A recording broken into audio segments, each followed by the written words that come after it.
Hi folks, I'm Nathan with Two Guys and a Ride, and welcome to our how-to video on the 2023 GMC Sierra 1500, and this is the Denali trim level. Today I'll be covering the driver's information and infotainment screens. I'll do a general overview, show you how to access information, and do a deep dive. Let's get started. Today we're working with our friends at Snell Cadillac in Mankato, Minnesota. Okay, so on this beautiful driver's information screen, it is 12.3 inches. It is all digital. Now, to control what you see on the screen and manipulate information, you're going to use these two arrows right here on the steering wheel, and then you're going to use this rotary button. These arrows don't actually push, but you can go up or down and push for OK on this button, and that's how you're going to control everything. So to start with, if I go to my left, you're going to see the traditional GMC icons that you've always seen right here, okay, across the top. And then on the far right, you're going to see a little white line that allows you to scroll through additional information in each page that you're on, if there is additional information. Okay, so we're going to go back to the beginning here where we just have this information page, and we're going to scroll to the very top and start here. So you got a beautiful digital speedometer. You've got a drive summary. You got trip 1, and then you can press this button to reset. You got trip 2, and again press to reset. You got your digital tire PSI. You've got fuel economy, you've got average and best. And then again, if you want to get into another menu, you see that at the bottom, you just press this OK button. Okay, you can see distance or reset best score. Okay, I'm just going to use this arrow as the back arrow. Go down here, driver assistance. So this will be your lane keeping assist, your it'll show you cruise control. This has, of course, dynamic radar cruise control. And then if I go down again, you get oil life. You can press here to reset. It just makes it so simple. Trailer brake gain, you can see that output right here on the screen. You don't adjust it from here, but you can see it from here. And then you have off-road gauges, which I absolutely love. And then you've got information page options. So we're going to take a look at this one. If I click here where it says edit, then I can decide which of those pages I just saw I want to see or unsee. If it's got a green check mark, I'm going to see it. So what I'm going to do is I'm going to press this and take off speed. Okay? And if I go back here to this screen and I go down one, remember right before drive summary, we actually had speed, the digital speedometer, and that's gone now. Okay? So that is how, I'm going to press this edit button again. I'm going to turn speed back on. I'm going to go back here. I'm going to go down here. And there I get my digital speedometer back.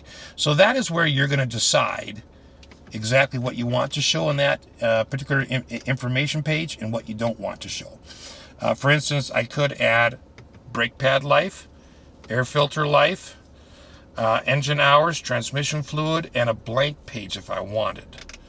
Okay, so really nice and so easy to get it to figure out. All right, we're going to go back one more. All right, so we're going to go back here. That was information. So now we're going to go to media. So to get your source, you're going to press this button here, and then you can change between the various different sources.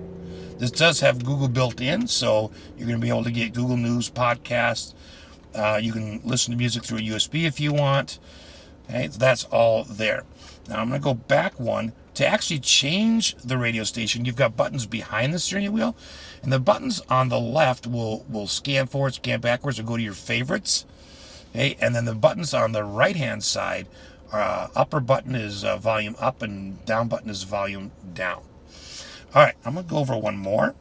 This is navigation. Now, I don't have a course plotted, and we're going to do one real quick right now.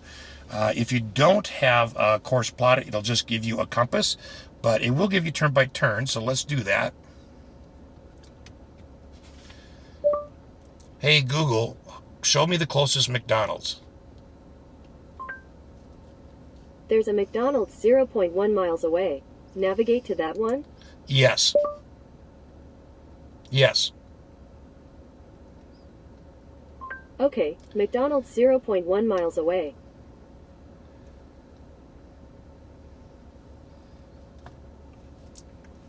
And there you go. Okay, now I am going to cancel that. Hey Google, cancel navigation. Okay, if I go over one more to the right, okay, now I get my phone. If my phone's connected, this is where I'm going to see it.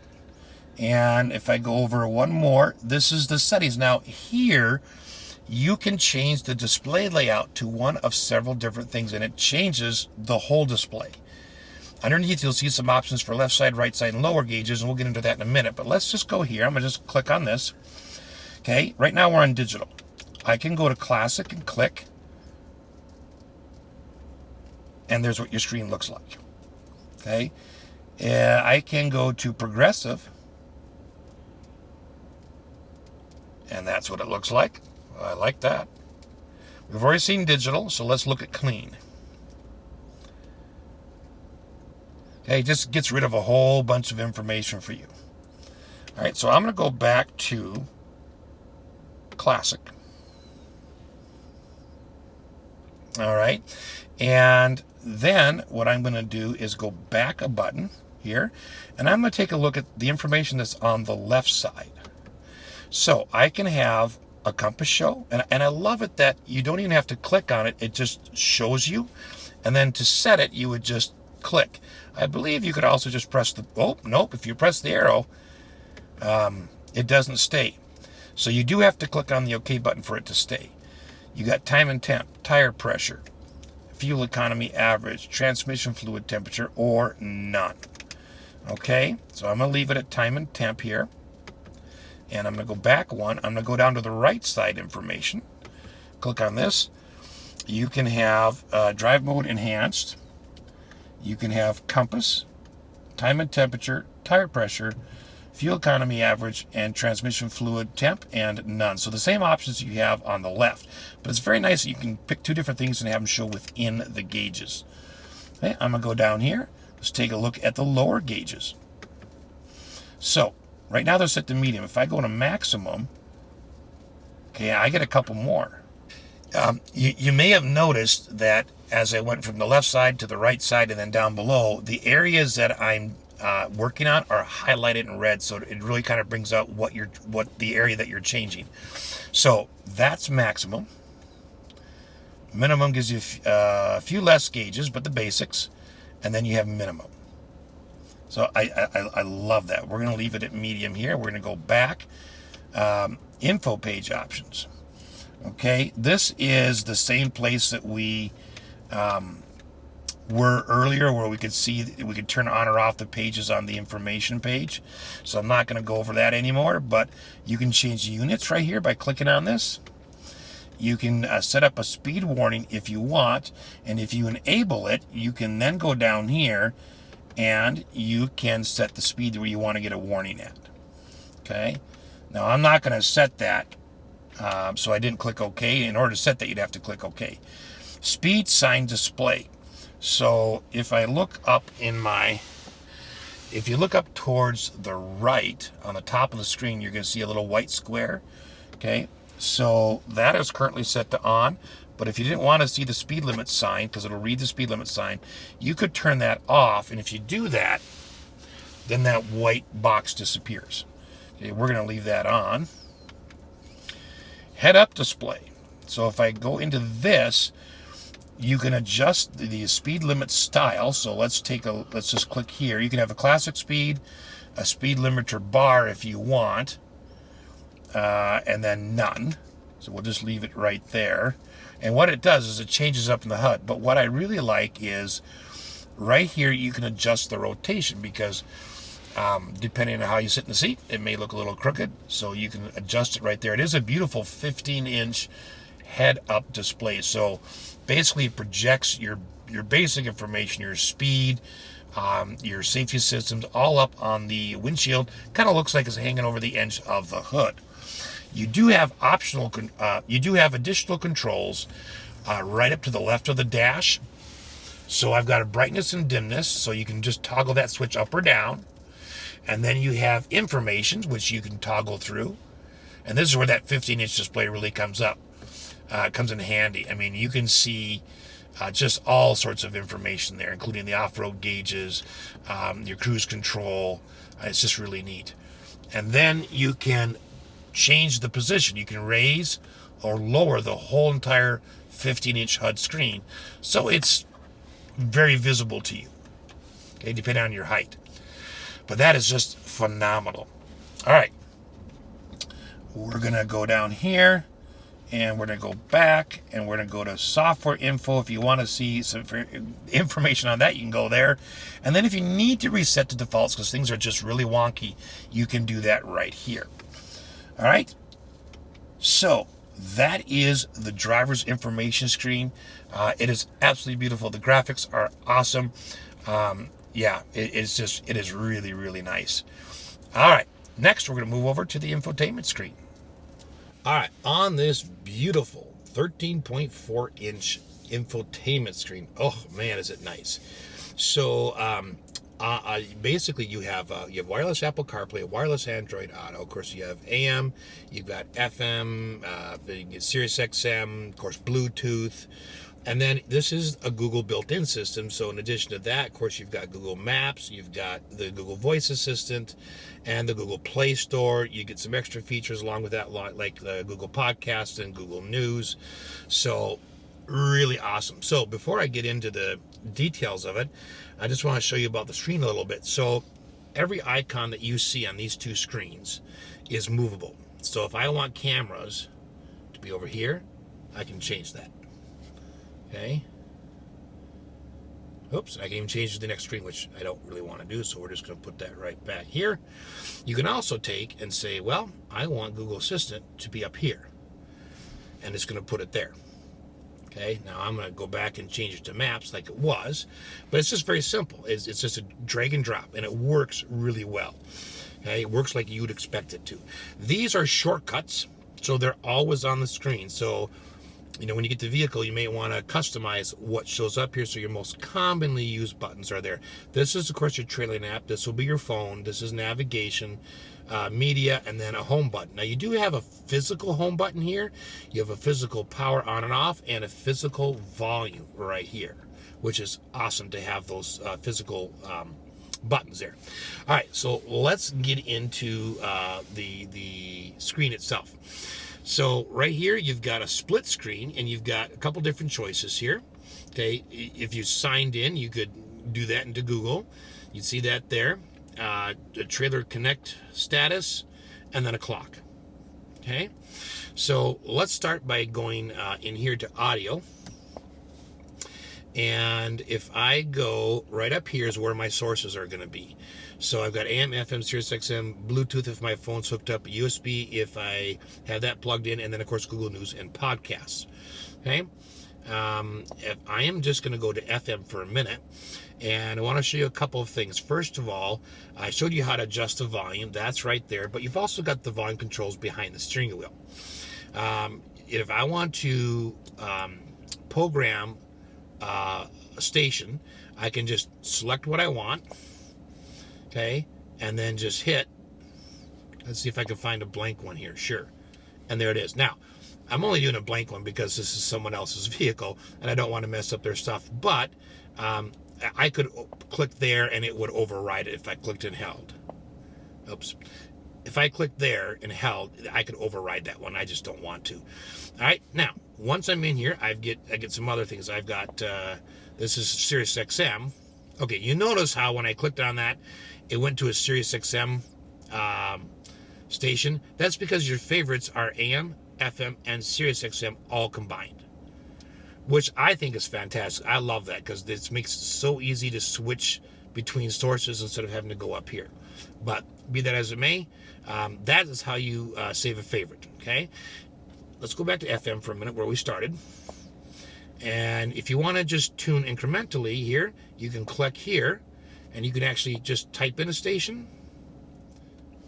Don't know what that is, but there you go. If I go up here and click on this, I go right to audio settings. So I can look at the equalizer, And these are all just touch. Okay. I can look at fade and balance. And there's also a reset button there, but you can just click and drag this around. Hit that reset, goes back to the middle. You can manage the favorites here. What I like about this is you can delete them from this screen, or you can rearrange their order. So if you want hits 1 to be the second thing in the list, you just drag it down. Don't like it? Delete it right there. And then, of course, you can just go through all the settings that you have for the favorites. And I think that is a really nice way to do it. If you want RDS or radio text on, you can click that on there. And that's things like it'll tell you the station name, the name of the artist that's playing, that kind of stuff. Okay. Go back here. That's all under audio settings to make it really easy to get to that right there. All right, so it's going to be the same for AM and FM and for Sirius XM. But let's just take a look quickly. Here's AM. You notice you got your sound icon right up there. If I go to Sirius XM, you're going to have a few additional buttons, but it's pretty much laid out the same way. For instance, all right, so this right here is where you can get at your subscriptions. If I want to tune, I can go here, and I can type in the name again, or I can just hit this channel button, and it will go right there. I can play pause right here. If I want to rewind something on a live station, I can just go back here, or I can skip forward a little bit. If I want to go here, I can look at different categories. Right? And I can look sports, news, talk, and I'll get different icons, and I can click on them and search for something specific. But that's how you operate the radio. All right, let's go back to home. And let's look at navigation. This, of course, has Google Maps. And the easiest way to program a route is just to use the voice command button that's on the steering wheel. In fact, you don't even need to use that. Just say, hey, Google, take me to the nearest subway. Okay, subway. Here we go. And there you go. The route's already plotted, and you just put it in drive and go. Now, how do you stop? Well, one of the easiest ways to stop it is just to use the, hey, Google, and then tell it to cancel navigation. But if you want to do it physically, you can just press on this X. Okay? You can see alternatives. Okay? Right here. Or you can use the magnifying glass to find along the route. So if you're driving somewhere and you want to find a gas station, a restaurant along the route, you can do that. And if you click on here, then it's going to show you the overview. It's going to give you the information for the place you're going to, and a phone number, and of course the time available. Now, if I go into settings here quick, I can turn traffic on or off. The guidance audio currently is muted, but if I click here, I can say traffic alerts only or unmute. Okay? Now, sometimes people ask, okay, how do I adjust the volume of this? Well, the easiest way is while it's talking, turn the volume knob down. Okay, but you got to do it while it's talking to you. Okay, if I go back into settings here, I can look at route options, avoid highways, tolls, and ferries if you want. I can look at the privacy center, about, and help. But those are the basics of navigation. And it is, you notice that when we go to navigation, it is the full screen, okay, which I really, really like. You can, of course, zoom in here, and you can change the orientation of the screen depending on what you like. All right, and then of course, if you don't want to use voice command for some reason, you can press the microphone button and, yeah, cancel. You can use the microphone button if you want to touch that instead of saying, hey, Google. I don't want to come back on me. But that's the basics of navigation. All right, let's go back to the home screen. I'm going to connect a phone. So I'm going to start by connecting it via Bluetooth. So I'm just going to take my phone. I'm going to go to settings. Okay, I'm going to go to Bluetooth. I'm going to make sure my Bluetooth is on. Scroll to the bottom of my Bluetooth devices on my phone. Go here, go to Manage Phones. And I'm going to hit the plus sign.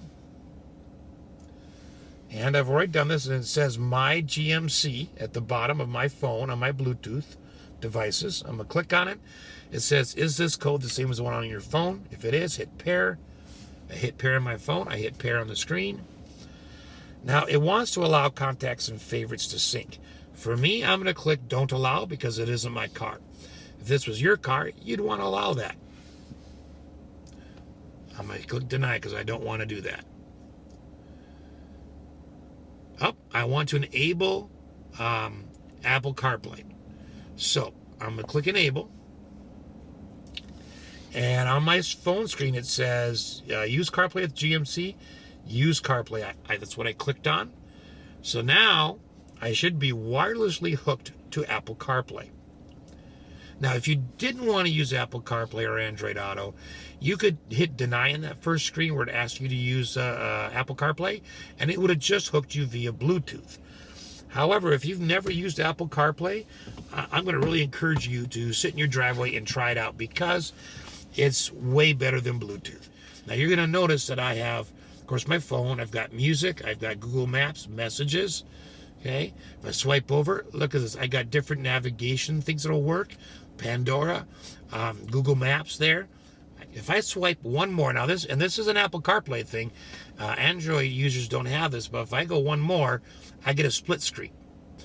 So here I've got my navigation in Google Maps, but it will show the last navigation app I use. So if I use Waze, Waze will show up here. And then you have got media right here, shortcut buttons right here to media. All right, so you've got all that. Now, let's say you're going to use Apple CarPlay or Android Auto. In this case, because of the assistant I have, I'll say Apple CarPlay. You can control your phone with the Siri function. So if I just say, hey Siri, navigate to the closest Home Depot. Getting directions to the Home Depot. All right, so it likes to pull up, when it uses Siri, it likes to pull up Apple Maps, of course, but you notice how it went right in there, programmed the whole route for me. But you can control your phone just like you do at home with Hey Siri, just by talking. You do have to enable your phone to react to Hey Siri, so you got to go to your settings and do that. If you want to cancel the navigation, click up, click end route, at least on Apple Maps. Now you'll notice if I go back to this split screen view, Apple Maps is now showing up. So whatever navigation you're using, that's what's there. So that's the basics of Apple CarPlay. So many neat things that you can look at. And let's see, if I go back here, yeah, see, then I can pick out I can look at playlists, I can look at different music. So to me, that's way better than Bluetooth, where Bluetooth, all you're getting is audio. Apple CarPlay or Android Auto, you're going to get, maps. You're going to get any app that works with your phone, and it's right on your screen. All right, let's go to home screen for a minute. Let's talk about just the phone functions itself. So if I go to phone here, I can get favorites, recents, contacts. I can get a keypad. I can get a voicemail. That's all right there. So when you're hooked through Apple CarPlay or Android Auto and you go to use your phone, it's going to pull up Apple CarPlay or Android Auto. It's not going to pull up just your phone because that's all part of one package. All right, moving on. Cameras. Oh my gosh, does this thing have beautiful cameras? Let me tell you. So right now we're just seeing the view of the bed right here. Okay, and I can turn on some guidelines. Even with the bed in place, I can tell where my hitch is. And then if you have a trailer connected, then you could go down to the trailer mode. Now I'm going to go back here for a minute because this has opted out with the trailer package and the camera hookup with the trailer. You can have up to 14 different cameras. But let me just show you what these are. These are just awesome. First of all, what a great picture, right? So I've got my top-down view, and then over here I've got the back. Okay, if I click it again, I get the front view and still the overall view. If I switch and I go here, I get just the front and just the back. Notice that top view is staying there. I can go here, I can look at the sides. Okay, left side and right side, back tires, left side and right side, front tires. And then if I want to look at my hitch, I can get a hitch view right there. I mean, just awesome what you can get. All right, let's get out of that for a minute. Hey, if you're signed into Google, you can go to the Google Play Store and you can download apps for your car. Okay? Apple CarPlay, you notice, is lit up here because I've connected it, and Android Auto is grayed out. If you hooked up through Android Auto, that would light up. Let's take a look at this next screen. Okay, trailering. Got an incredible trailering app. I don't have a trailer hooked up, of course, but you could look at lights. Okay, it's not going to let me do that right now. You can look at cameras, which is just incredible. This is inside your trailer. This is the camera outside the back of your trailer. And then you've got a checklist to go through. Is your hitch securely mounted? You know, trailer connected to hitch and locked. All that kind of stuff. It's just a nice, simple checklist for you. Now, climate is redundant. Every control you could possibly need is right here physically on the vehicle. Okay? You do have a Wi-Fi hotspot if you want to set that up. Of course, you've got, of course, Google Podcasts. If we don't have it in here, but if you did, you could listen to them from there. And the same thing with Google News. So the one we want to spend a little bit more time on is settings. So first of all, you can look at connections and you're going to see your hotspot stuff and your phones. But if we look at vehicle, okay, you can set up, you can turn on Teen Driver. You can set a rear seat reminder that tells you to check the rear seat when you turn off the car. You can look at climate and air quality if you want, and you can say auto-cooled and ventilated seats. And that's, if they're on, that's set to the outside ambient temperature. So if it senses it's hot, it's gonna turn on your auto-cooled ventilated seats. All right. Collision and detection systems. Well, this has got a lot of safety systems. So, alert type. When you get an alert, do you want a beep or do you want a seat vibration? All right. It just says automatic emergency braking, and you can turn it off. I don't know why you'd ever want to do that. You can get just an alert, or you can say alert and actually brake. Front pedestrian braking, same choices, but again, I'd highly recommend you leave it on alert and brake. Lane change alert, park assist, and again, these are just a simple click, and they go off, click, and they go on. Rear cross traffic braking. Yeah, you off, alert, or alert and brake. You know, I would leave that on alert and brake. You just got to click. Okay, let's go back here. Comfort and convenience. Okay, well, you can do a reverse tilt mirror if you want, and you can select which mirror or both mirrors. And remote folding mirrors. So when you park and lock the car, if you turn that on, the mirrors will automatically fold in. Rain sensing windshield wipers, turn those on.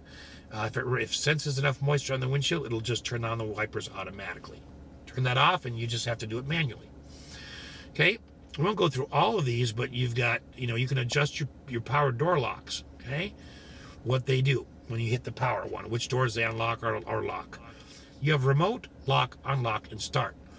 Okay, you can decide what kind of feedback you want. Do you want lights and horn when you click the lock button and the vehicle's already locked? Lights only, horn only, or off? Remote door unlock. Do you want all doors to unlock or just the driver's door? And then, of course, remote start, auto-cooled and ventilated seats on or off. All right, let's go back. Lighting, I guess I didn't talk about, but vehicle locator lights, when you hit the remote, it'll flash the lights, or if you don't like that, you can turn that off. Exit lighting, when you get off, the outside headlamps will stay on for up to 120 seconds, just so you can get to your front door with some light, or you can turn that feature off. You can adjust the date and time from here, but you should be able to just click here. Yep, and it takes you right to that screen. That's the easiest way to do that. Sounds. Okay, maximum volume at startup. Right now it's set right here, and you can decrease that. So basically what that's going to mean is when you start the car, the audio for any of your audio sources will come on that loud. Users, you can set up several different users profiles on here, and what that's going to do is going to keep all of your first of all, do your seat and your steering wheel position. It's going to do all of your media, your favorites, the apps you use, and it's going to remember Google Smart. It learns as you go. It's going to remember the things that you normally do. All right, I'm going to go back to the home screen, and that is the infotainment screen on the 2023 GMC Sierra 1500. And again, this is the Denali trim level. I hope this has been helpful. Thanks for watching.